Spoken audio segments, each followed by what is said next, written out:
my name's Krista, and I grew up in a small town with more cows than people.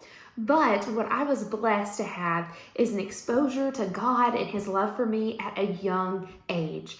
I can always remember going to the church every time the doors were open. And as my family took me, I continued to learn about God, grow in what I know about Him, and just be excited to be there. I would stand at the back door of church after service and wait for my pastor to come so I could ask him to help me fill in my notes that I wasn't fast enough to read. Well, when I was in second grade, I remember sitting in a church service and realizing for the first time that I loved the Bible. I loved God. I loved church, but I had a huge problem. And that problem was called sin. Sin is anything we think, do, or say that God doesn't want us to. And I realized my life had a lot of that. So I went to the front and asked the pastor to please tell me how I could fix this problem.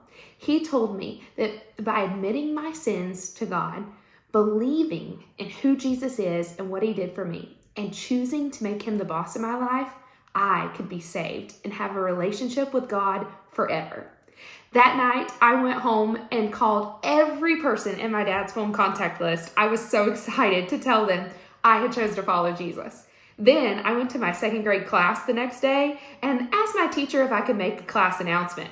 Surprisingly, he said yes. So I went to the front and said, "Class, I decided to follow Jesus last night. And if anyone has any questions, you can see me at recess."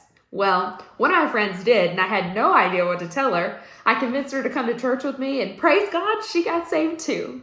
That's just a little glimpse into my story, and I'd love to hear yours too. So please drop a comment or send us an email with your story and how God impacted your life at either a young age or older.